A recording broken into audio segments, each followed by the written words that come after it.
परमपिता परमात्मा पूर्ण ब्रह्म सर्व सृष्टि रचनहार कबीर परमेश्वर जी की असीम कृपा से आप सभी पुण्यात्माएं सत्संग सुन रहे हैं।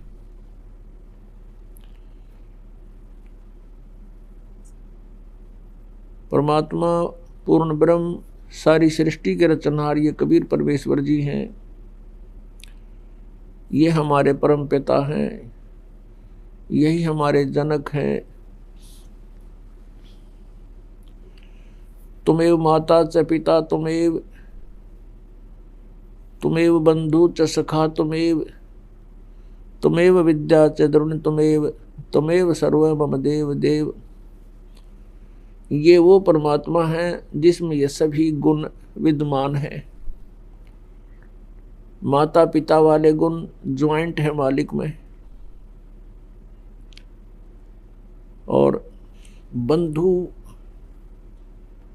यानी जो भाई है, भाई के गुण भी, ब्रदर के गुण भी परमात्मा में विद्यमान है, और सखा मित्र के गुण भी परमेश्वर में ही हैं। और संसारिक बंधु, संसारिक सखा मित्र ये खरे नहीं उतरते प्रत्येक कसौटी पर। तुमेव विद्या च द्रोण तुमेव,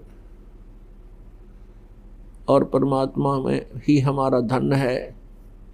कबीरा सब जग निर्धना धनवंता ना कोय, धनवंता सो जानियो जप राम नाम धन होवे।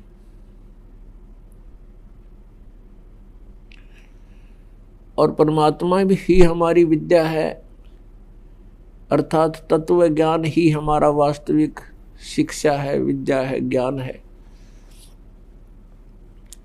ये आध्यात्मिक विद्या हमारे पास नहीं है तो संसारिक विद्या केवल रोजी रोटी पेट के निर्वाह के लिए ही होता है, ये पर्याप्त नहीं है।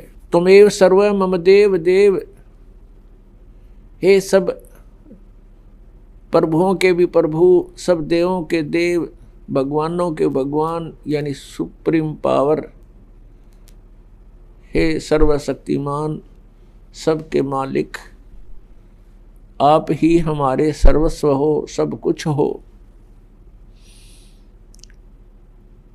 पुण्यात्माओं, जिस समय आप जी को अध्यात्म ज्ञान हो जाएगा उस समय आप समझ पाओगे सचमुच एक परमात्मा को छोड़ के इस संसार में अपना कुछ भी नहीं है। परमात्मा स्वयं आकर के ये तत्व ज्ञान सतलोक से आकर के हमें बताते हैं, काया तेरी है नहीं ये माया कहाँ से होवे, चरण कमल में ध्यान रखो इन दोनों को खोए। नंगा आया जगत में नंगा ही तू जावे, बीच में ख्वाबी ख्याल है ये मन माया भरमावे।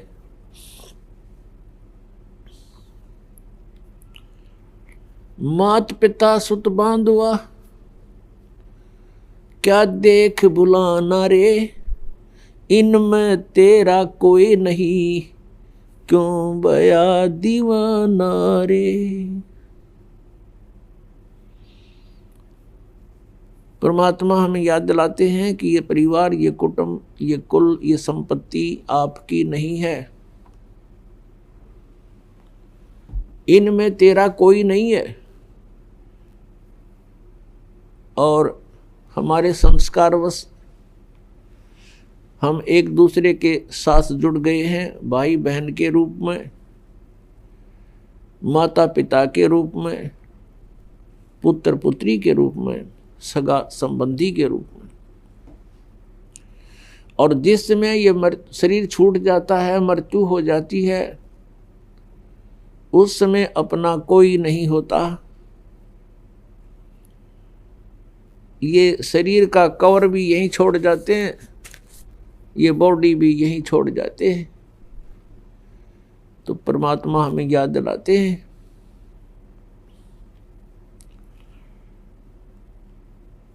परमात्मा कहते हैं कि तुम यहाँ के वासी नहीं हो,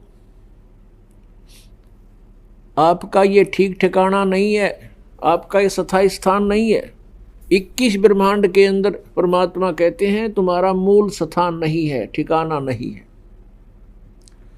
जैसे आप जी का यहाँ जन्म हुआ, मृत्यु होते ही चलो चलो, फिर पुण्य के आधार से स्वर्ग, पाप के आधार से नरक। जब स्वर्ग का समय पूरा होता है तो वहां से भी मृत्यु, चलो नरक में डालो, नरक का समय पूरा होते ही चलो, फिर गधा बन गया आके पृथ्वी पर, गधे का समय पूरा होते ही फिर कहेगा चलो मृत्यु होगी, फिर कुत्ते की योनि में, फिर मृत्यु होती है कुत्ते की, फिर वहां से चलो, फिर कभी 84 लाख योनियों में कष्ट उठाकर फिर मनुष्य शरीर प्राप्त होता है। तो फिर यही क्रियाएं, और सत भक्ति ना करी तो मृत्यु होते ही फिर चलो, आगे गए ना बावड़े रहते भी सब जाही, बिन साहेब की भक्ति कहीं ठोड़ ठिकाना नहीं। कहीं ठोर ठिकाना नहीं परमेश्वर कबीर जी की भक्ति के बिना। और सतलोक में जाने के बाद फिर पूर्ण रूप से स्थायी स्थान मिल जाएगा। वहां जाने के बाद प्राणी का फिर जन्म और मृत्यु नहीं होता। जन्म और मृत्यु जब समाप्त हो जाएगी तभी हम परम शांति को और सनातन परम धाम को प्राप्त हो सकेंगे। दूसरे शब्दों में ये कहें कि जब हम सनातन परम धाम को प्राप्त हो जाएंगे तो फिर हमारी ये चलो चलो समाप्त हो जाएगी।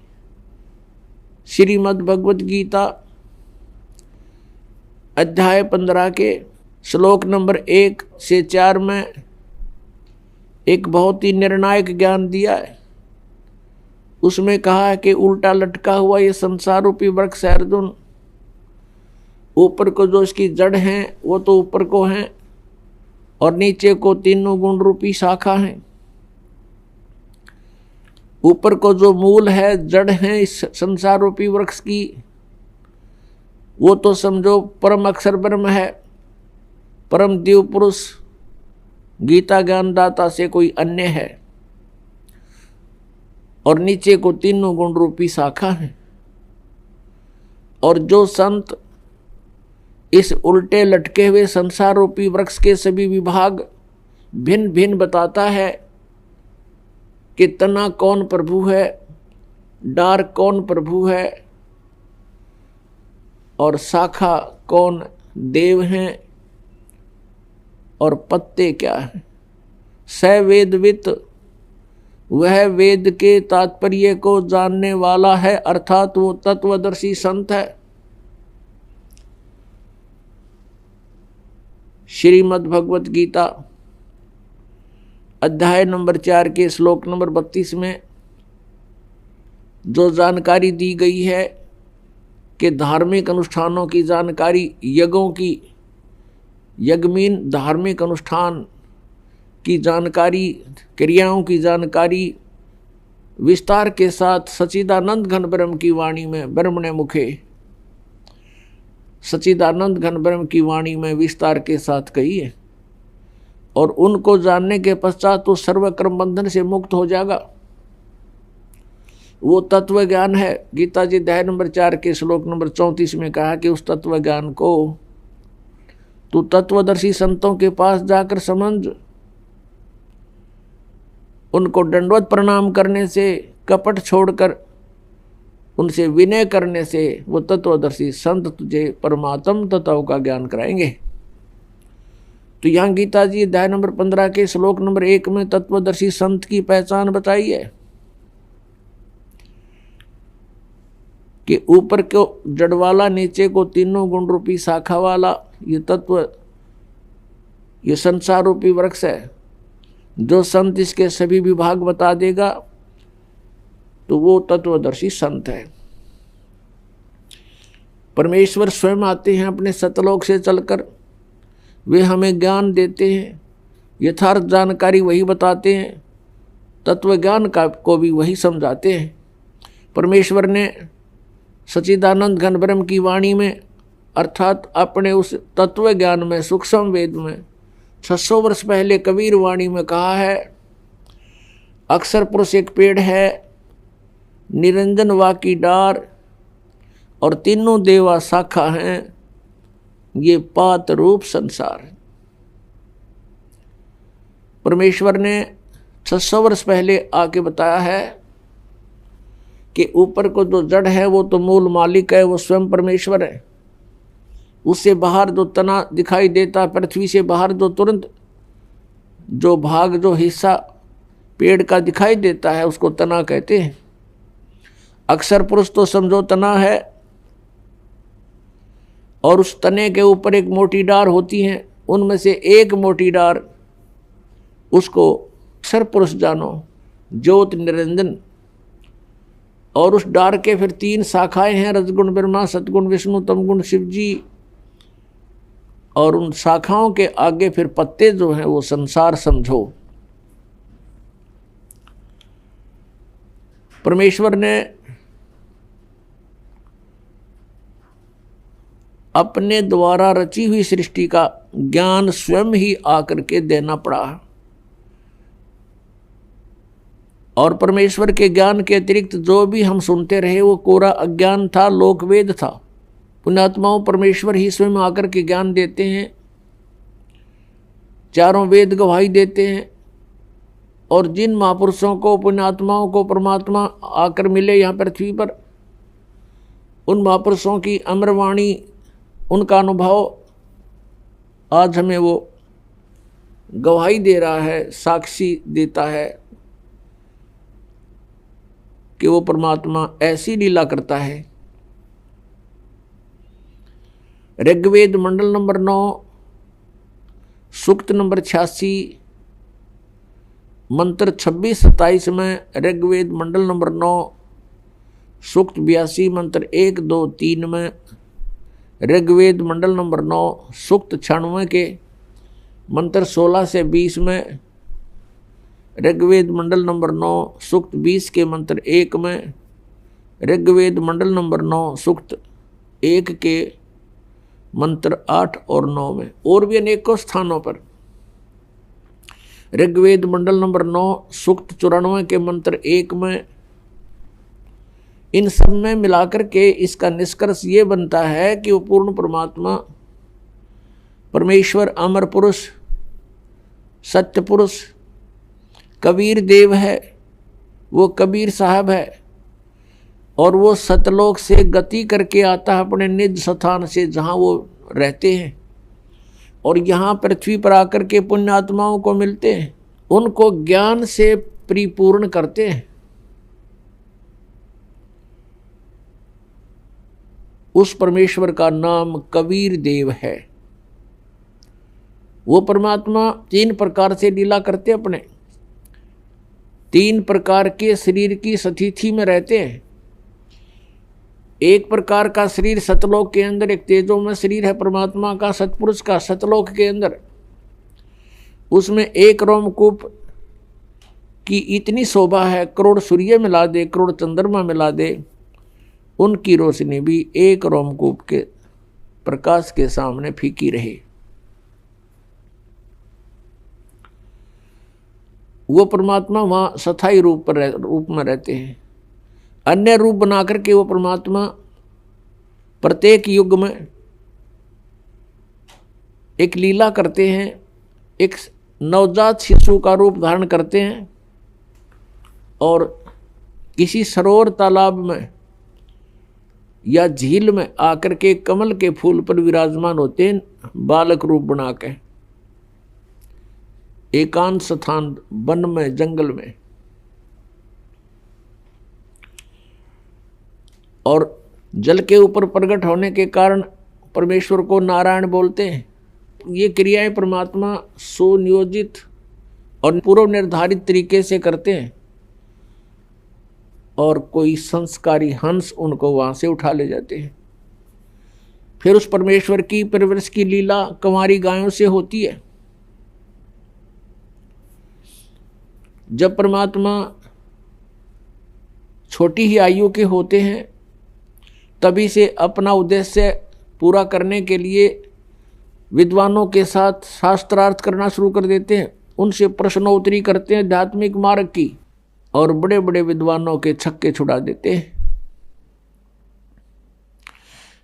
ज्ञान के अंदर उनको परास्त कर देते हैं। और तीसरी स्थिति है परमात्मा के शरीर की कि वे कहीं पर भी कभी भी प्रकट हो जाते हैं, एक साधु वेश बनाकर, किसी संत का वेश बनाकर, ऋषि महर्षि या किसी ब्राह्मण गुरु पीर का रूप बना करके वो कहीं भी प्रकट हो करके अपनी अच्छी आत्माओं को ज्ञान सुनाते हैं, उनको अपने से परिचित कराते हैं। पुण्यात्माओं ये पवित्र वेद परमात्मा की महिमा का ऐसे गुणगान करते हैं, और वेद ये भी बताते हैं कि वो अपने द्वारा रची हुई सृष्टि को, उसकी जानकारी परमेश्वर ही स्वयं ही ठीक ठीक बताते हैं, और अन्य तो केवल अटकल ही लगाया करते हैं। तो ये सभी गुण जिसके अंदर हैं, वेद कहते हैं वो परम अक्षर ब्रह्म है, वो पूर्ण परमात्मा है, और वो पूर्ण परमात्मा ही अपने द्वारा रची हुई सृष्टि को यथार्थ रूप में ज्ञान देते हैं, और वो परमात्मा स्वयं ही आकर के ज्ञान प्रचार करते हैं। वो तत्वदर्शी संत का रोल भी करते हैं, स्वयं ही करते हैं, और वो परमात्मा कवियों की तरह आचरण करते हैं। पुण्यात्माओं, सबसे पहले हमने अपने भगवान को पहचानना है, तभी हम आगे कदम रखें। जैसे पहले हम अपने नोट को खरा और खोटा चेक करा लें तो अच्छा रहे, नहीं तो वहाँ प्लेटफार्म पर जाने के बाद फिर कुछ नहीं बनेगा। तो ऐसे ही हम अपने सदग्रंथों को समझकर भगवान को पहचान सकते हैं। शिक्षा का उद्देश्य प्रभु ने यही रखा था कि कलयुग के अंदर इन सबको शिक्षित बनाएंगे, और ये मेरे बच्चे मुझे पहचान पाएंगे। अभी तक तो ये गुरु और ऋषि महर्षि पीर ये हमें अपने ही अज्ञान के आधार से आधारित रखते थे, लोक वेद सुनाया करते थे जो वेदों सदग्रंथों के विरुद्ध था, और हमने इनको एक महापुरुष ऋषि मंडलेश्वर गुरु मानकर, परमात्मा से परिचित व्यक्ति मानकर इनकी हर बात का, प्रत्येक बात का विश्वास किया, जिसका खामियाना आज तक हम भोग रहे हैं। हम यही भटक रहे हैं, जन्म और मृत्यु के अंदर हम कष्ट पे कष्ट उठा रहे हैं। उस परमेश्वर ने स्वयं आकर के हमें बताया है कि अक्षर पुरुष एक पेड़ है,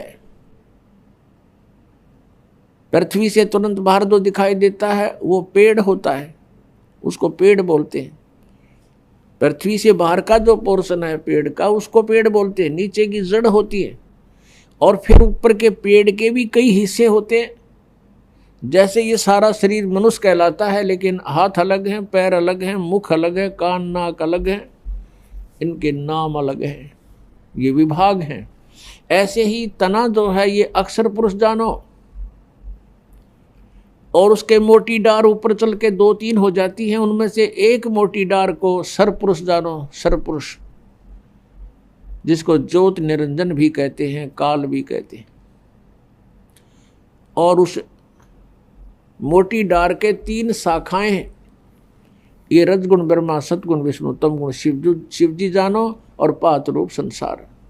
परमेश्वर कबीर देव जी ने स्वयं आकर के एक तत्वदर्शी संत की भूमिका करके हमें यथार्थ ज्ञान दिया। अक्षर पुरुष एक पेड़ है, सरपुरुष वा की डार, और तीनों देवा शाखा हैं, ये पात रूप संसार। तो तो यहाँ गीता ज्ञानदाता कहता है कि तत्वदर्शी संत की प्राप्ति के उपरांत उस तत्व ज्ञान रूपी शस्त्र से इस अज्ञान रूप अंधकार को काट के, गीता जी अध्याय नंबर 15 के श्लोक नंबर 1 से 4 का निष्कर्ष बता रहा है दास आपको। उसके पश्चात परमेश्वर के उस परम पद की खोज करनी चाहिए, जहां जाने के बाद साधक फिर लौटकर कभी संसार में नहीं आते। और जिस परमेश्वर ने, यानी जिस परमेश्वर से संसार रूपी वृक्ष की ये प्रवृत्ति विस्तार को प्राप्त हुई है, अर्थात जिसने संसार रूपी वृक्ष अर्थात ब्रह्मांडों की रचना की है, उसी परमेश्वर की भक्ति करनी चाहिए, अन्य की नहीं। ये गीता ज्ञानदाता स्वयं कह रहा है कि मेरी भक्ति भी नहीं, केवल उसी की पूजा करो और मैं उसी की शरण हूँ।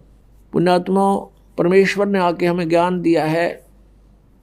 आप यहाँ के वासी नहीं हो,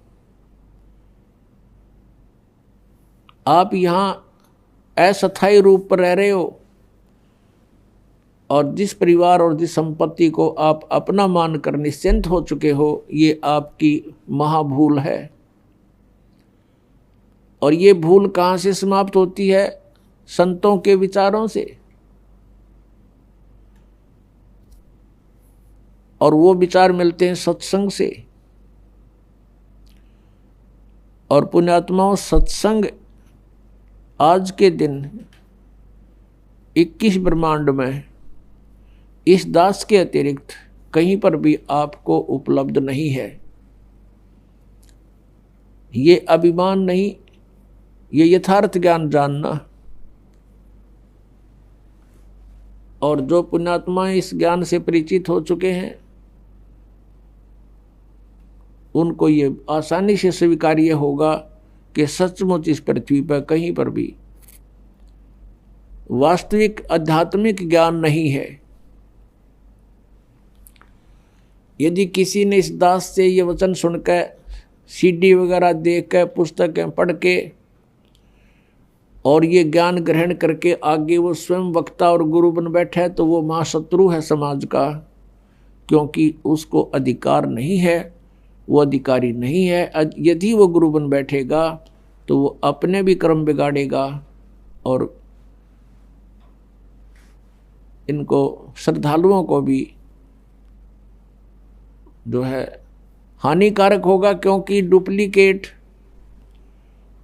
एक ड्राइविंग लाइसेंस या पासपोर्ट बनाने वाला बना तो देगा एज इट इज, कति यूं का यूं, लेकिन उसका आगे चल के जहाँ उसका निरीक्षण होगा तो वहाँ फेल हो जाएगा, और उस समय बहुत देर हो चुकी होगी। ये ओरिजिनल और डुप्लीकेट पासपोर्ट का, अर्थात अधिकारी और अनधिकारी से लिए हुए नाम की दीक्षा का आपको उस समय जानकारी होगी जब आपकी मृत्यु हो चुकी होगी, शरीर छूट चुका होगा, और उस समय आपकी बाजू यमदूतों के हाथों में होगी, और आप कह रहे होगे कि मैंने गुरु बना रखा था, तो मुझे क्यों पकड़ रहे हो? फिर वो बताएंगे चलो तेरे पहले लाइसेंस का, तेरे पासपोर्ट को चेक कराते हैं।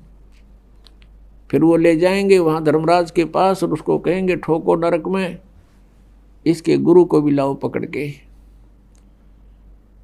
ये डुप्लीकेट गुरु था इसका, इसलिए नरक में डाल दो। तो पुण्यात्माओं, सत्संग में आने से ये ज्ञान होता है। तो गीता जी अध्याय नंबर 18 के श्लोक नंबर 62 में कहा कि अर्जुन, तू सर्वभाव से उस परमेश्वर की शरण में जा, उसकी कृपा से ही तू परम शांति को और सनातन परम धाम को प्राप्त होगा। जब तक जन्म मृत्यु है, शांति नहीं हो सकती प्राणी को। और जब तक ये इस 5 तत्वों के पुतले में जकड़ा हुआ है तब तक ये निर्भय नहीं हो सकता। 21 ब्रह्मांड में कोई भी प्राणी निर्भय नहीं है। कहते हैं ब्रह्मा का आसन डिगा, जब सुनी काल की गाज। कहते हैं जब काल ने दहाड़ मारी उस समय यहाँ के प्रधान ब्रह्मा जी का भी आसन डगमगा गया, वो भी भयभीत हो गया। आपने एक कथा सुनी है कि भस्मागिरी नाम का एक तपस्वी था, भगवान शिव की तपस्या ही करता था उनको इष्ट मानकर। जब भगवान शिव प्रसन्न हुए उनसे पूछा, बोल क्या मांगता है साधक। भस्मागिरी ने कहा कि मुझे भस्म कड़ा दे दो। वचनबद्ध करके भगवान शिव से कड़ा मांगा, भगवान शिव ने वो भस्म कड़ा दे दिया। उसके पश्चात वो भस्मागिरी भगवान शिव को मारने के लिए उद्धत हो गया और कहा, शिवजी होले होशियार, अब तुझे मारूंगा, पार्वती को पत्नी बनाऊंगा। तब भगवान शिव भयभीत होकर के भाग लिए। आगे आगे भगवान शिव, पीछे पीछे भस्मागिरी यानी पुजारी, आगे भगवान। कहने का भाव ये है कि यहां कोई भी प्राणी निर्भय नहीं है। तो जब तक हम उस सनातन परम धाम में नहीं चले जाएंगे तब तक न तो हमारी ये चलो चलो मिटे और न ही हमारा भय मिटे। अभय पद भी वहीं प्राप्त होगा। दास गरीब अभय पद परसै और मिले राम अविनाशी। जिन महापुरुषों को परमात्मा प्राप्त हुए उनमें से कौन कौन हैं जो इस दास के नॉलेज में हैं? आदरणीय धर्मदास साहिब जी, आदरणीय मलुकदास साहिब जी, आदरणीय नानक साहिब जी, आदरणीय दादू साहिब जी, आदरणीय गरीबदास साहिब गांव छुड़ानी जिला जज्जर हरियाणा वाले, और आदरणीय घीसा दास साहिब जी।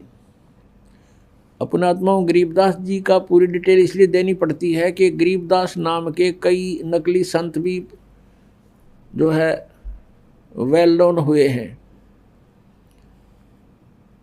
और इस कारण से गरीबदास साहिब जी ये गांव छुड़ानी जिला जज्जर हरियाणा वाले ये ओरिजिनल गरीबदास जी हैं जिनको परमात्मा मिले, सचखंड लेकर गए सतलोक में, फिर उनको वापस छोड़ा ऊपर का पूरा कुछ दिखा करके। उसके बाद उन्होंने आंखों देखा जो विवरण अपने एफिडेविट में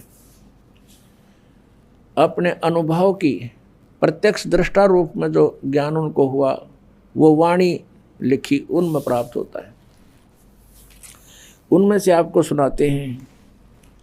राम सुमर राम सुमर राम सुमर हंसा, राम सुमर राम सुमर राम सुमर हंसा।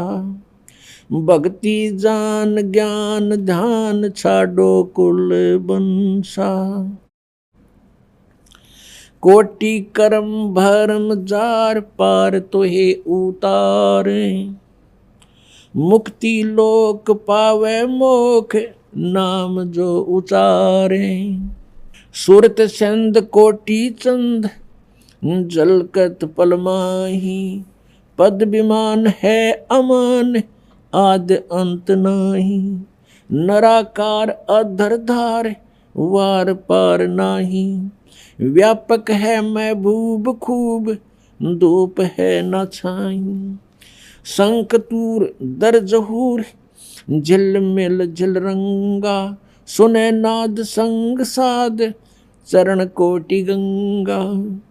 अरस कुरस नूर दरस तेज पुंज देखा। कोटि बान साच मान रूप रोम रोम पेखा। अमृत रस आमी खीर खुर्दनी खुशहाली। प्याले मस्ताक पाख लालन शेर लाली। नाद बिंद घट आकार दे गिरे नाही, निर्मल निर्दोंद ऐन देखते ही होवे चैन पलकन के माही। आदमूल रतन फूल सवेत पद सुभाना, गरीब दास जहाँ बास दरस में दीवाना। आदरणीय गरीबदास साहब जी कहते हैं कि राम सुमर राम सुमर राम सुमर हंसा और भक्ति जान ज्ञान ध्यान ये छोड़ो कुल बंसा। राम सुमर भगवान का भजन करो, भजन करो, परमात्मा को याद करो और भक्ति को जानो, यथार्थ ज्ञान को समझो और छाड़ो कुल बंसा। ये यहाँ के जो कुल हैं ये तो आपके एक दिन रहने ही नहीं है। इनको यदि आप जीते जी छोड़ दोगे तो यहाँ से आस्था हट जाएगी आपकी। मरने के उपरांत कोई इसका उपचार नहीं होता। जीते जी आपको इतना ज्ञान हो जाना चाहिए कि हम जिस परिवार में रह रहे हैं ये हमारा नहीं है, और ये भी नहीं कि हम इसको त्याग कर छोड़कर या इससे हेट नफरत करें। ये हमारी फिर हंस रूप में नहीं है, हमने हंस बनना है। हंस का अर्थ होता है कि दूध और पानी को छान कर और यथार्थ वस्तु को ग्रहण कर ले, जल को छोड़ देता है। हंस एक पक्षी होता है, उसमें गुण दिया है भगवान ने कि आप एक गिलास दूध में एक गिलास जल डालकर उसके सामने रख दो पात्र में, उसमें से वो चोंच डबो करके दूध पी लेगा और जल शेष रह जाएगा। उसको ऐसी दया करी दाता ने उसके ऊपर। और किसी सरोवर के ऊपर हंस भी हो और बुगला भी हो, हंस और बुगले में शारीरिक अंतर नहीं होता, लेकिन उनकी भिन्नता को कैसे पहचाने, उनकी भिन्नता कैसे जाने, हंस कौन है बुगला कौन। उनकी पहचान होती है कि जैसे बुगला जो होता है वो मोती नहीं खाता, वो मछली खाता है, गोगे खाता है, कीड़े मकोड़े खाता है, जल के जंतुओं को खाता है, लेकिन हंस नहीं खाता। हंस केवल मोती खाता है, नहीं तो भूखा मर जाता है। तो कहने का भाव ये है, विकार तो ये मछली और अन्य कीट समझो, और निर्विकार यानी जो बुराइयां ना करे, बीड़ी शराब मांस तम्बाकू चोरी जारी ठगी बकवाद, ये ना करने वाला हंस होता है, और ऐसे करता है वो बुगला होता है। ऐसे ही मानव शरीर में भगत और अभगत का शारीरिक डिफरेंस नहीं होता, उनकी क्रियाओं से पता चलता है। तो हमने क्या कहा गरीबदास साहब जी ने कि राम सुमर हंसा। हंस हे हंसात्मा, परमात्मा के ज्ञान से दूध और पानी को छानना सीख ले, भिन्न कर ले, फिर अपना आराम से आस्था तेरी नहीं रहेगी यहाँ पर। अब ये नहीं कि परिवार के प्रति आपका कोई लगाव ना रहे, ये तो ये समझना चाहिए जब आपको ज्ञान हो जाएगा पुण्यात्मा, गणीकरण की आवश्यकता ना पड़े। हम अज्ञानतावश फंसे हुए यहाँ पर, अज्ञानतावश हम एक दूसरे को अपना मानकर अपनी मूर्खता जाहिर कर रहे हैं, प्रकट कर रहे हैं। अब जैसे आप जी के घर पे संतान है, पुत्र या पुत्री, ये आपकी नहीं है, आपने तो इसके ऊपर एक कवर डाल रखा है, वो है आपका शरीर बॉडी। आप किसी की बच्चे पे या किसी की बेटी पे अपना कोई कपड़ा सिला के पहना दो उसको और फिर कहो मेरा है, तो कितनी समझदारी है आपकी। या समझदार को संकेत बहुत होता है। ऐसे सभी आत्माएं परमात्मा की हैं और आपने इन पे कौर डाल लिया, अपने मटेरियल से शरीर दे दिया इनको बनाकर, लेकिन फिर इनको अपना मान लिया। इनको आप अपना ना मानकर परमात्मा का मानो, मालिक का मानो, आप नौकर जानो उस परम पिता की। तो आसानी से आप इस जीवन को पार भी कर लोगे। भगवान से डरते हुए आपने इनके साथ रहना है कि मालिक के बच्चे की आत्मा नहीं दुखानी चाहिए। आप नौकर हो उस परम पिता के और ये बच्चे हैं उस भगवान के, आप उनके नौकर लगा रखे हो। आपको धन दिया है इनके लिए, इनको पढ़ाने को, लिखाने का, अच्छे कपड़े पहनाने का और प्यार से रखने के लिए आपकी ड्यूटी है। इनका प्रत्येक कार्य आप करो भगवान से डर के कि भगवान के बच्चे हैं, और जितना आपको उस मालिक ने आपको इनके लिए धन दिया उसको उतने ही एवरेज से व्यय करो, एक्स्ट्रा मत करो, और उसी में से आपका धर्म पुण्य भी आप करो। तो ये ज्ञान आपको धीरे धीरे होगा, कहने से नहीं होता, एक दो बार में भी नहीं बात याद दस्ती, क्योंकि हमारे ऊपर इन तीनों भगवानों का, तीनों प्रभुओं के अंदर से निकल रहे इन गुणों का विशेष प्रेशर है, बहुत जबरदस्त इफेक्ट है। तो धीरे धीरे ये ज्ञान सुनने से, परमात्मा के मंत्र, एंटीबायोटिक, ये कैप्सूल खाने से, तो ये नशा और ये इनका प्रभाव हमारे ऊपर से कम होगा। रजगुण ब्रह्मा जी, सतगुण विष्णु जी, तमगुण शिव जी, ये तीन प्रभु हैं और एक एक विभाग के मंत्री हैं। एक ब्रह्मांड के अंदर ये पृथ्वी लोक, ऊपर स्वर्ग लोक और नीचे पाताल लोक को, इन तीन लोकों के ऊपर ये एक एक विभाग के विभागीय मंत्री हैं, और इनके अंदर से एक ऐसी तरंग निकलती है जैसे, और वो कैसे प्रभावित कर रही है हमारे को, जैसे रसोई के अंदर, किचन में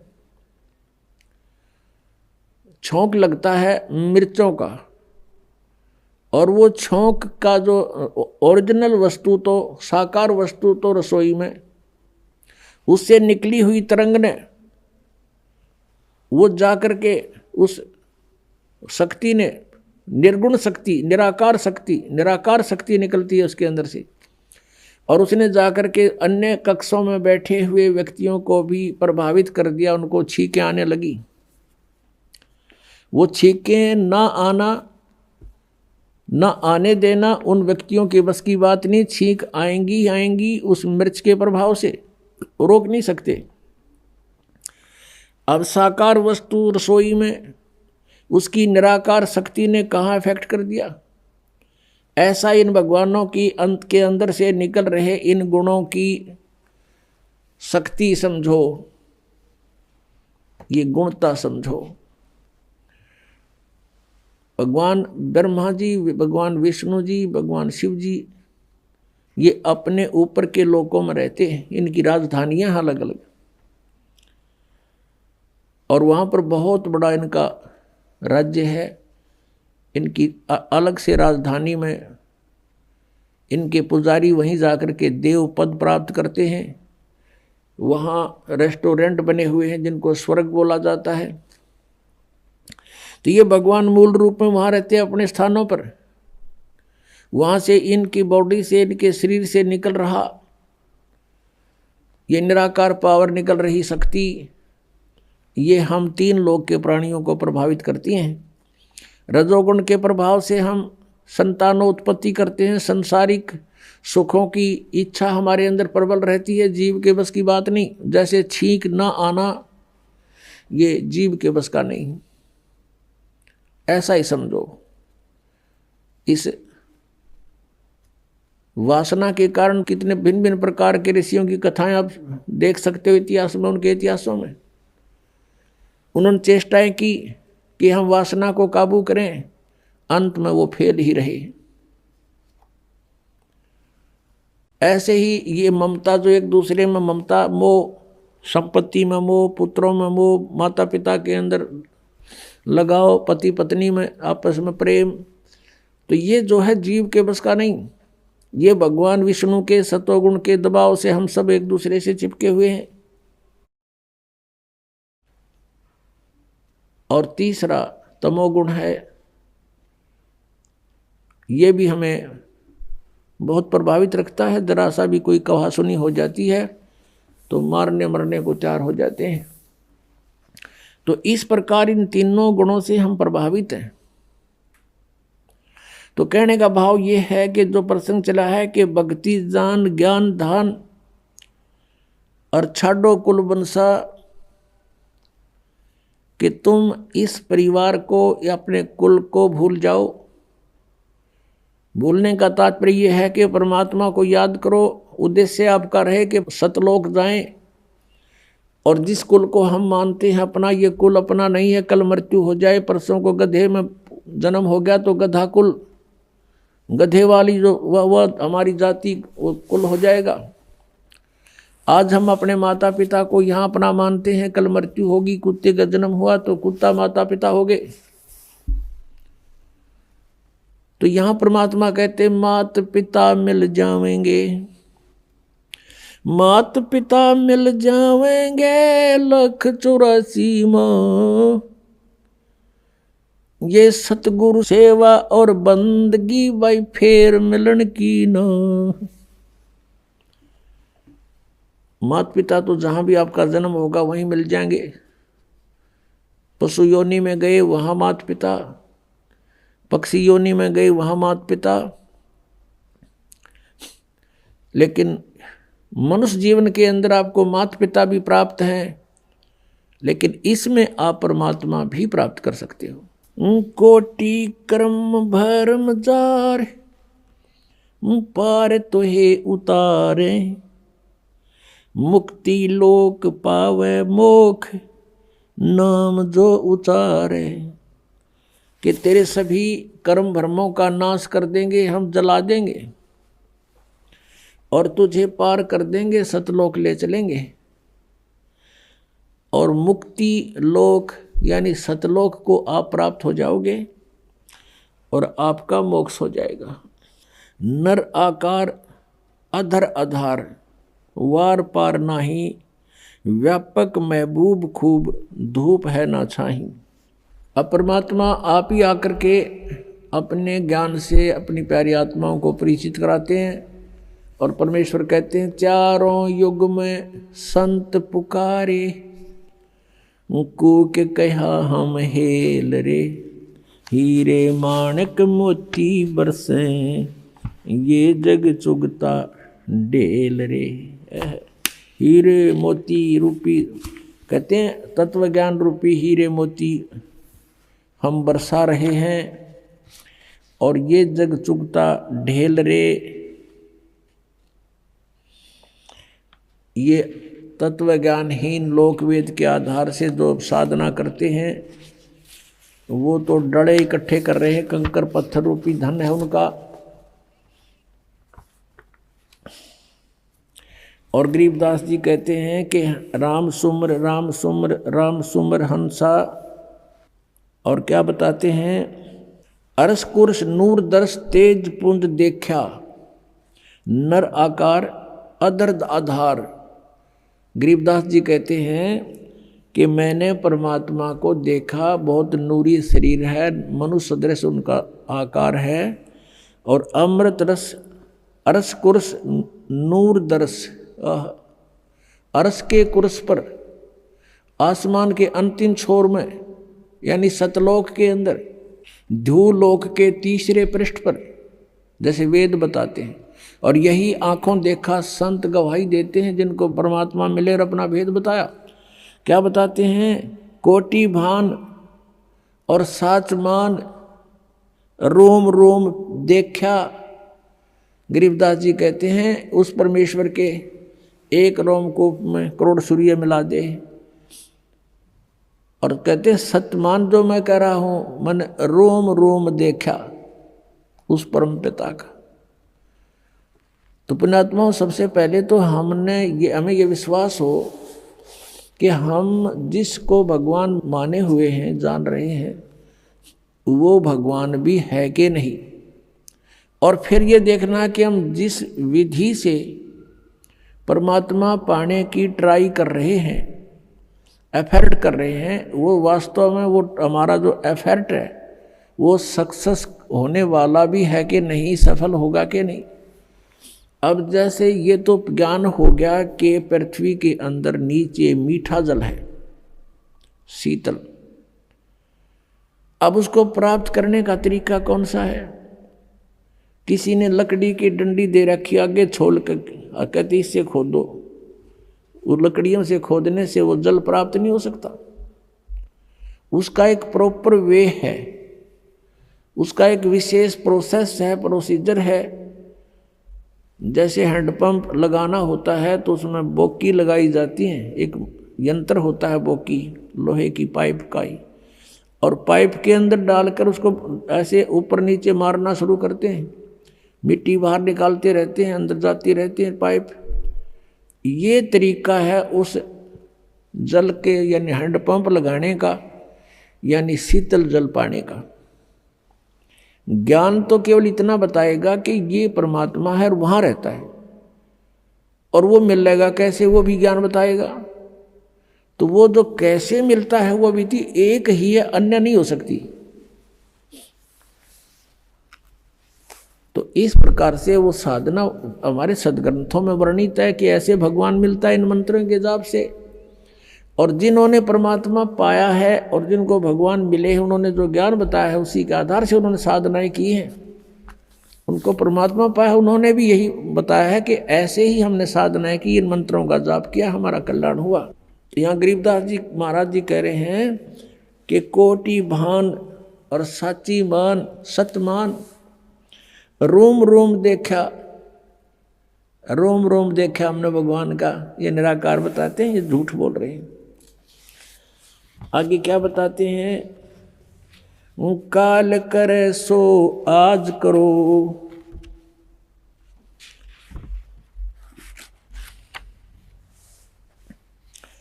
आज करे सो अब पल में परले हो जागी, फिर करोगे कब। आज का लाहा लीजियो कल किसको होई, ये तन मट्टी में मिले जाने सब कोई। आज का लाहा लीजियो कल किसको होई, यो तन माटी में मिले जाने सब कोई। इस बात को सब जानते हैं, मृत्यु भी होगी और ये मिट्टी में मिट्टी भी मिलेगी। फिर भी हम सतर्क नहीं होते। उसके लिए बताते हैं संतजन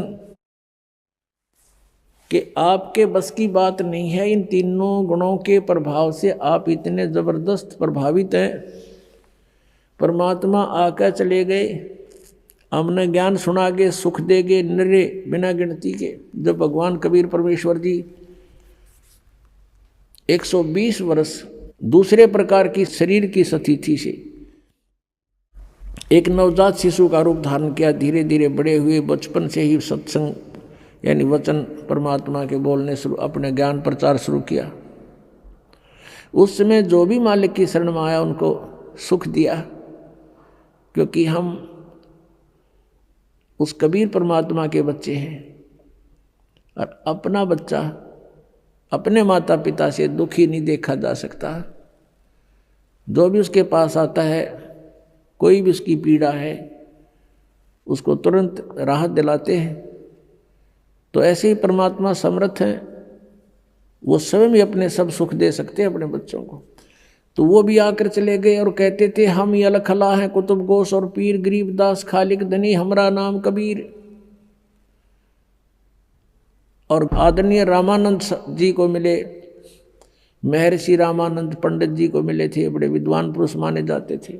उनका भ्रम निवारण किया और उनसे कहा था, ए स्वामी सृष्टा में और सृष्टा मेरे तीर, दास गरीब अधर बसूं, मेरा नाम कबीर। ऊपर रहता हूँ मैं अधर सतलोक में, और सारी सृष्टि का रचने वाला सृष्टा मैं ही हूँ और मेरा नाम कबीर। और फिर आंखों देखकर आदरणीय रामानंद साहेब जी को भी परमात्मा सचखंड लेकर गए थे, वापस छोड़ा उनको। तब रामानंद जी ने कहा था, दो ठोर है एक तू भया एक से दो, गरीबदास हम कारणे तुम आए हो मगजो। यहाँ पर जो गरीबदास जी का नाम साथ में आता है, ये गवाह हैं परमात्मा के जैसे तुलसीदास जी ने लाखों वर्ष पहले की रामायण को यानी घटनाओं को जो श्री रामचंद्र जी के साथ बीती थी, उसके लाखों वर्ष पश्चात अब कलयुग में अपनी भाषा में चित्रार्थ कर दिया एज इट इज, ज्यों का त्यों। क्योंकि उनकी दिव्य दृष्टि खुल गई थी। जिनकी दिव्य दृष्टि खुल जाती है वो आगे पीछे का बहुत जानकारी प्राप्त कर सकते हैं। इन दिव्य दृष्टियों में भी अंतर होता है। जैसे सूक्ष्मदर्शी दूरबीन होती हैं, उनकी रेंज भी होती है, ऐसे ही इनकी भी दिव्य दृष्टि थी। लेकिन जो गरीबदास जी को दिव्य दृष्टि मिली वो बहुत पावर की थी, और इनकी दिव्य दृष्टि जो तुलसीदास जी को मिली थी, ये इन स्वर्ग लोकों से ऊपर नहीं देख सकते थे। और गरीबदास जी ने सब ब्रह्मांडों को देखा, यहीं बैठे देखा। स्वयं भी साथ जाकर देख कर आए थे, उसके बाद उनकी दिव्य दृष्टि खुल गई तो यहाँ बैठे भी सब देखा करते थे। तो उन्होंने भी 600 वर्ष पहले जो परमात्मा आए थे, जो लीला करके गए थे बनारस काशी में दुल्हे के रूप में, वो सब आँखों देखा उस समय का। क्योंकि ये क्रियाएं समाप्त नहीं होती, ये चलचित्र की तरह प्रत्येक प्राणी के अंतःकरण में फीड हो जाती हैं। जैसे इंटरनेट में जो डाली हुई मैटर है वो सब अपने कंप्यूटर में डाल सकते हैं, विद्यमान रहता है। तो जिसने उसको डालकर ओपन कर लिया, डाउनलोड कर और देखना शुरू कर दिया तो सब कुछ देख सकता है। ऐसे ही जानो। तो गरीबदास जी ने परमात्मा के ये सब लीलाएं जो हुई थी वो प्रत्यक्ष दृष्टा है, इसलिए गरीबदास जी का नाम इसमें साथ आता है। तो आदरणीय रामानंद साहब जी कह रहे हैं कि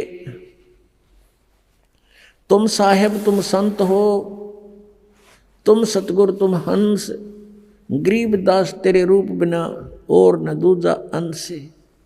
तुम ही परमात्मा हो, तुम साहेब तुम संत हो, तुम ही यहाँ संत रूप में एक तत्वदर्शी संत की भूमिका भी आप ही कर रहे हो। और तुम सतगुरु तुम हंस, आप ही सतगुरु हो, सच्चा ज्ञान देने वाले और अधिकारी नाम देने के। और तुम ही हंस हो, हंस अर्थात जो एक भक्त के अंदर जो गुण होने चाहिए वो भी कहते हैं हे परमात्मा आप में ही विद्यमान है। और आपके बिना, आपकी शक्ति के बिना या और न दूजा अंश, आपकी शक्ति से ही सब ब्रह्मांड चल रहे हैं। आपकी शक्ति से सब प्राणों में ये शक्ति है चलने और बोलने की। हे परमात्मा तेरे बिना तो कुछ भी नहीं है। तो इस प्रकार यहाँ गरीबदास जी बता रहे हैं। और वह चित्रण जो किया था एज इट इज चलचित्र देखकर गरीबदास जी ने सारा कुछ लिखा था।